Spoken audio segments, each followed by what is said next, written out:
I think South Jersey, has many unique, small, micro environments all over the place, interesting little villages and interesting woodlands and great vegetation. It's really a jungle of vegetation and variety and diversity. And I think as a whole, South Jersey has a kind of a collective consciousness about itself. There is a kind of a feeling to this area, particularly I find it near the bay.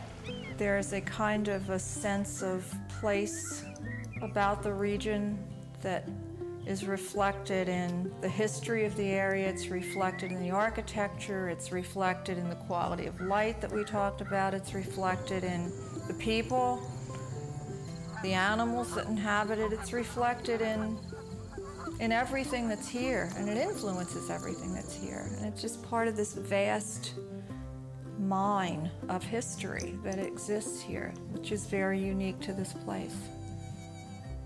I think that the feelings that I have about the Bayshore are mostly this overwhelming sense that there's a spirit here that's very unique to this place. And I can't say that I'm like a great traveler and a great experiencer of other locations, but I have a sense that there's something here, maybe this 10 or 15 mile radius of land, the Bayshore, that doesn't exist anywhere else. A sense of identity.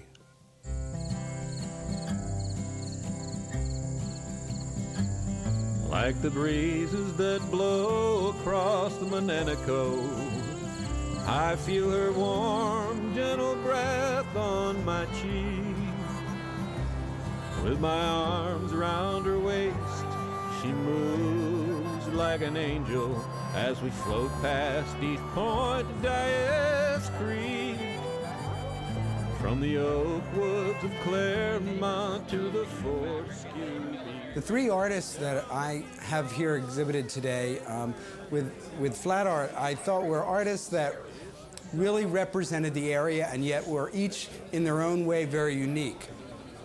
Glenn, I think, does very realistic work, but work that is almost Wyeth-esque, if you will, that really show the area and leave little doubt to exactly what you're seeing and what you can really feel in his work. I think in complete kind of contrast to that is Pat Witt's work, where Pat's more impressionistic and allows you to get the feel and experience the marsh and allow you to then put yourself into that. And Belva is kind of that in-between, where she's given you so much of the detail and allows you to fill in the gaps. All of them seem to represent certainly what I see as the real heart of this region, and that's the wetland or the close tie to the wetland that we all have. This whole region, as a down Jersey area, certainly has huge percentages of area that are wetland. And if we're not wetland, we're upland edge of wetland, and that whole transition to wetland. And so all of them seem to represent both field or wetland or marsh or creek. It just kind of exudes what we are, and that's that tie to the wetland down here that makes us so unique. My grandfather had a history of family oystering on the Morris River. I have some really vague childhood memories of being with him on his boats when they were wintered over in Morristown, near the old Morristown Bridge. And my mother's side of the family, was into oystering. My father's side were glass blowers. And so I think both my mother and my father probably reflected traditions that really go deep into southern New Jersey. I first thought of myself as an artist quite arrogantly at the age of 3. I remember it really well. I copied a cat off the cover of a magazine. It must have been like a ladies' home journal or something, and everybody in the family just thought this was just incredible stuff. Of course it wasn't, but everybody thought so. So then I thought so, and consequently I guess that shot me on my trajectory of painting from the age of 3. But I always felt, from the time I was conscious of it, that I wanted to be an artist.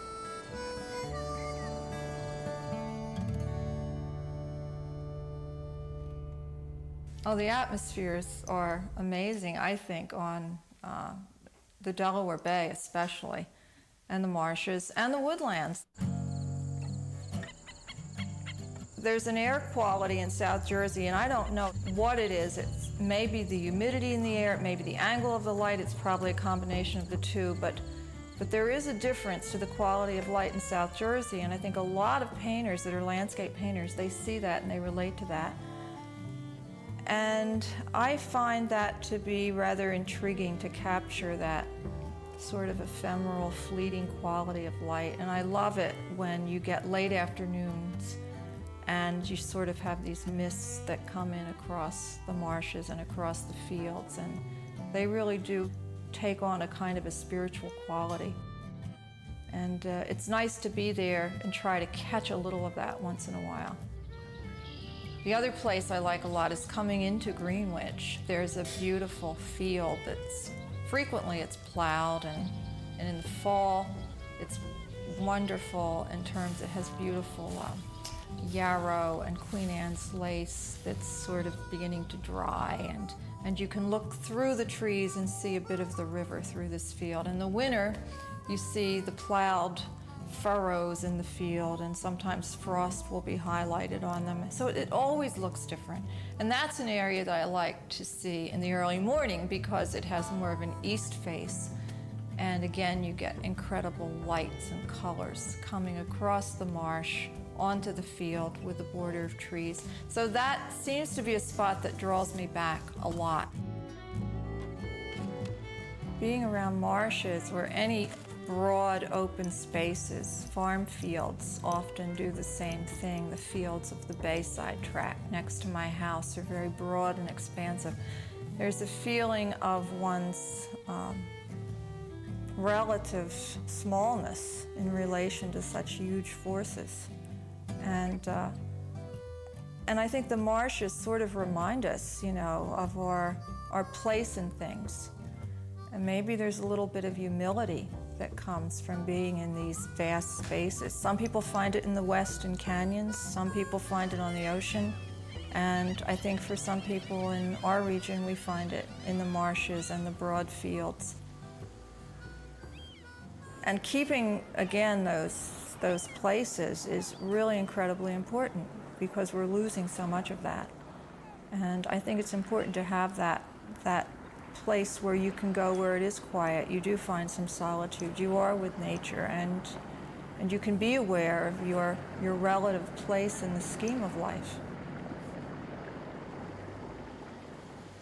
When I think of Glen Rudderow, I think of a triumph of the human spirit.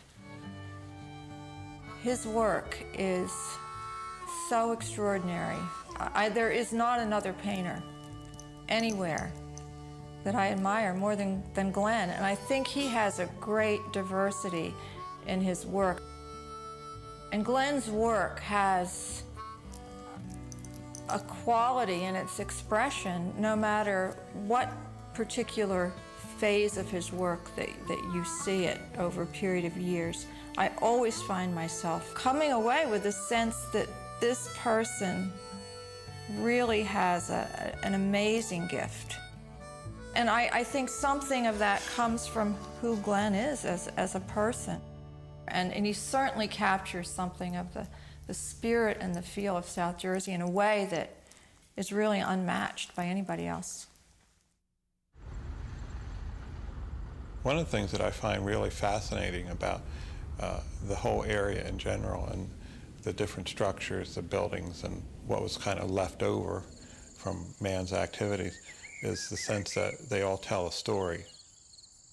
And then there are times when just the sheer beauty of the structure of a building appeals to me and think, gee, I have to stop and paint that. By adding people to paintings, I feel that you change the psychology of the painting. First of all, the most obvious effect with a person in a painting or in the image is that the viewer is going to identify with the person first rather than the painting itself, especially if the person is obvious. or it's not hidden or very small. So if the viewer is looking at that person first, it becomes an important part of the painting and what you want the painting to portray. For instance, if I'm thinking about the structure of a building in a painting as being the important reason why I'm doing the painting, then it might not be as good for me to have a person prominent in the painting. Because psychologically, as I said, as soon as a person is in the painting, the viewer identifies with the person. And I think psychologically, if you put two people in a painting, two people are communicating with each other first, and then with the viewer second. So you're another step away from the intent of the painting if your intent is something other than that. So when I think about people in paintings, I'm thinking about how they dialogue or how they create a dialogue with the subject matter, the painting itself, and then of course how they relate to the viewer. What impressed me about the Bertram's farm was that you could go there and just paint, and that you have two wonderful people that were totally supportive and friendly and happy to see you every time you came there. And for a long time I painted at the twins' farm. I would go right for the house, like I wanted to paint the house, and that's all I could see. And then the more I did that, I would start to see, well, this house is sitting in an environment that it's sitting on top of a hill that overlooks the river, that overlooks the marsh, etc. And there's fields that lead up to the house. There's the diked-in fields and the dike itself, and all these wonderful compositional elements. And I spent many years just thinking about that, and then all of a sudden, my vision included the twins, and there they were, like standing alongside of the house or doing their activities of the farm chores. And I'm thinking, well, they're as much a part of this as anything else that's here, including the house.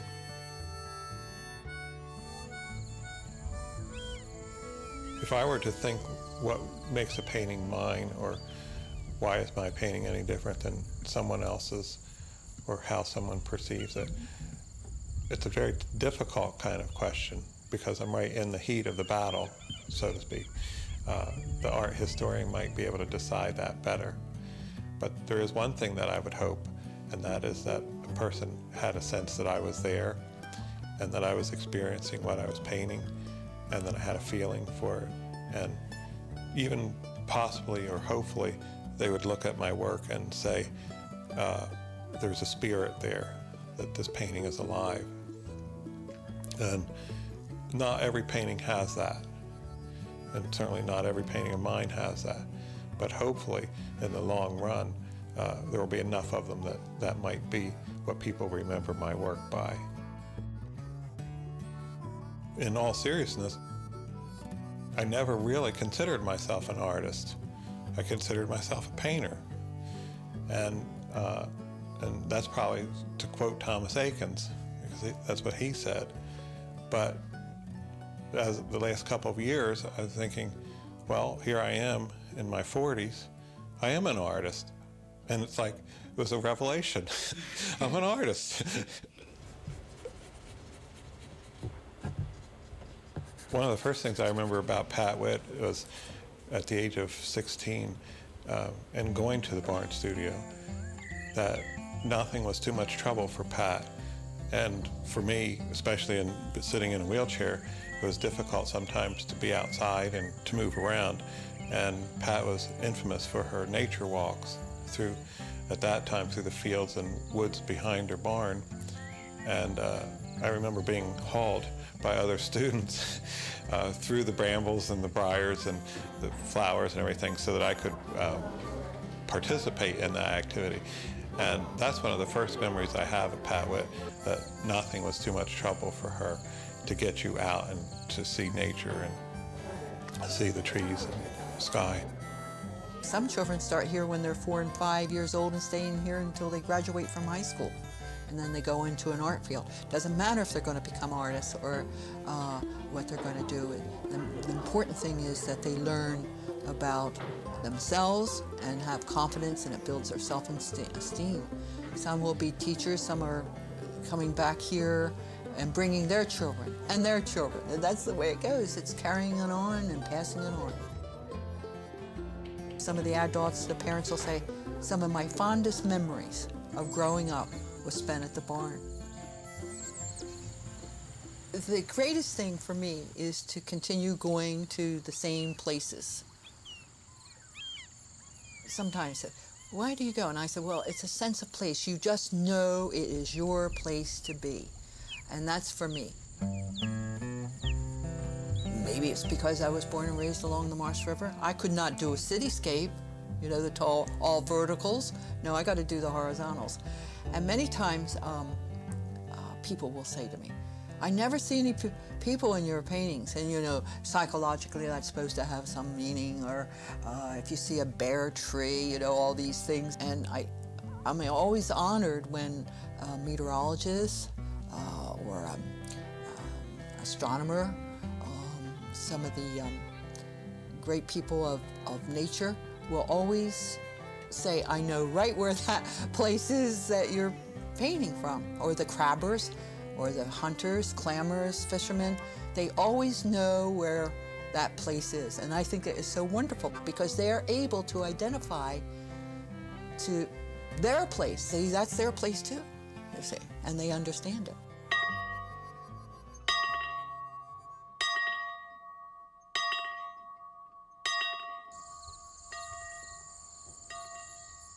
Wow, Ruth, that is so magnificent. You've got the whole spirit of it, the whole idea of the meadows, and look at the cloud. They've been hanging around. Wonderful. Another thunderhead is building, and the colors. I love the color ground that you used. I can remember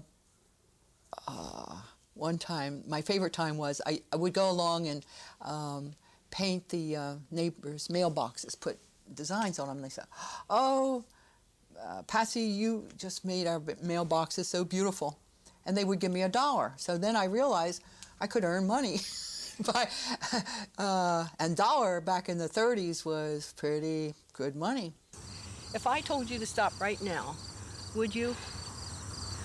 There's part of me that wants to stop and do the oranges of sunset. And there's part No, of me that it's wants to gone. just leave it. By the time It's you even gone. think about Right. the thought of it, Yeah. look at this. This is a gem. It's a Turner. It's a Constable. It's a Libby. So what happened, I started having art shows up in the attic at the farmhouse. It was a big farmhouse. And I would hang all my artwork and then invite people up, and I charged them 3 cents. It's so beautiful and so misty and so typical South Jersey. This is why I love it here. I just love it. And get some, put white over that. Do it while I'm watching if you want to. I have to do it while you're watching. Yeah. My greatest surprise was at age 10, my Uncle Joe Van Allen, another Dutch uncle, made my easel, a beautiful easel. It's still here. Now watch the yellow greens out there and how the humidity softens, always softens. And again, my eye is on that thunderhead, and it's just beautiful. It's taking a great shape. See, already it's changing. So to keep up with this, you have to really move fast. So the sky becomes almost opaque. These are my granddaughters, Kelly and Debbie. We have third generation coming up here with us Witts. I keep my wits about me. And one daughter is a potter and a painter and a paper maker. Granddaughter Kelly she'll be graduating in art therapy from her college. And we just feel like the art spirit lives in all of us, something that that power of positive thinking and feeling just really just keeps growing and growing through the family. It's something that I guess she just is captured from within and is just expressed out here on the canvases, and I think it's something that we'd all like to capture a part of and keep it within ourselves. Well, I think that she makes us appreciate the art and the different colors, and especially the sunsets. Instead of just looking at it thinking, oh, it's the sun, there's something spiritual about it that is incredible. I don't know, every time I see a sunrise or a sunset, what better way to have someone remember you, you know? Every time I see the sunset, I think of my grandmother, you know? It's just the explosion of the colors and everything.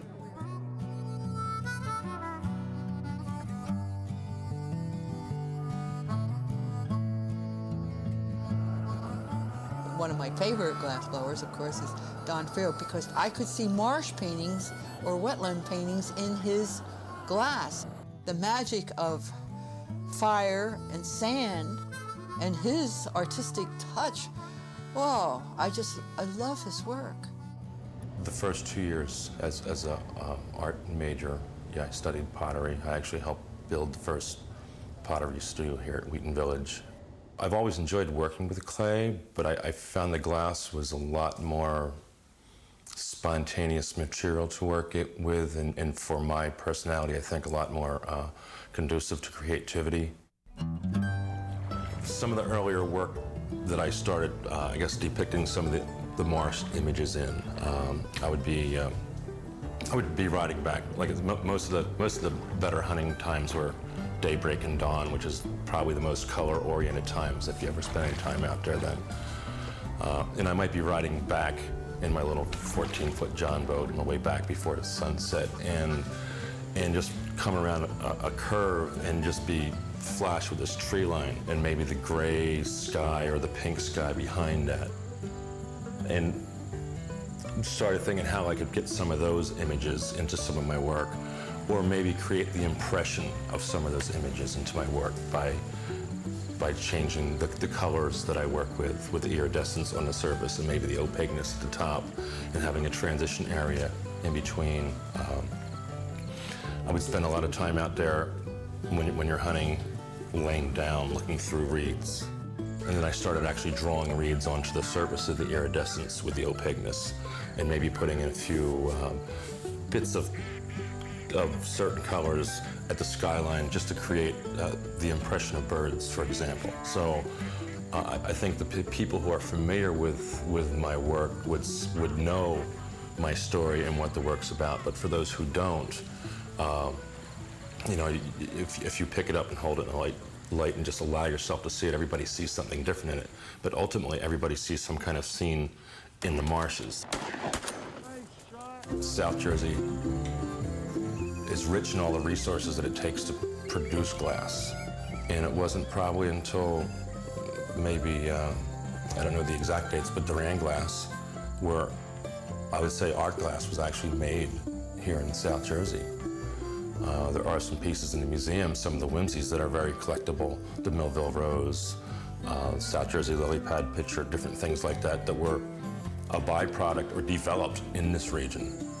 Didn't come over from the European glass houses that are very collectible, but I don't think they were ever looked at as art glass. They were whimsies, and either the glassworkers traded with them or they gave them to the families or special friends for gifts. With my glass, I actually lay out a pattern, or like the drawing, and I roll the hot glass into it on the surface, thicker down the bottom where I want it to be more texture, thinner up the top, like where the sky is going to be or whatever. Draw, say, through it with the reeds to create the illusion that I'm going for. And then when I blow the piece out, achieve the shape that I want, and basically the piece is done except for applying the iridescence. Then I kind of very carefully build up layers, so I don't get like a rainbow effect, but I get like a controlled color where I want it to be. I guess over the years I've done any variety of numbers of series of pieces, the marscapes being included in one of them, but during that same period of time I was doing other pieces for other shows. And then when we were asked to kind of do that show, for that block of time, I just specifically tried to concentrate on the marscape series. And out of that kind of evolved, I think, on some of the pieces, a little bit more suggestive kind of color application on the surface to kind of create the illusion of maybe water or a stronger sky. That someone who doesn't know what I'm working on can see the work and say, oh, this reminds me of the marshes of wherever. If they're from Maine, it doesn't matter to me, you know. But when an individual can see that, that I was trying to say something, but they see it, that's kind of, you know, the ultimate compliment, I think. Like the breezes that blow across the Mananico, I feel her warm, gentle breath on my cheek. With my arms around her waist, she moves like an angel as we float past East Point to Dias Creek. From the oak woods of Claremont to the Fortescue Beach. You know, this is where you are. This is South Jersey. We're considered regional artists.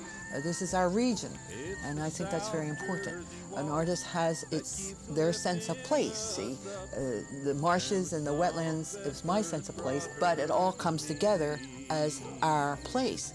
Won't you dance with me, darling? I think for the landscape to survive in some way, people have to wake up and realize that you can't indiscriminately change things without being conscious of some effect that it's going to have. This land has already been affected by 200 or so years of man intervention on it, but hopefully we can wake up. And I think one thing I like about it, that it's such a vast area, that it's a real easy place to go and get lost, not in the sense that I don't know where I am, but in the sense that I know that where I am, I'm completely alone. The Bayshore still retains that sense of wilderness about it, that it's a little wild and a little dangerous even, maybe. And that makes it kind of special. And for artists who really treasure solitude and we protect it and we love it, I think that vastness and that sense of solitude in that space is really an impressive thing, something to be preserved.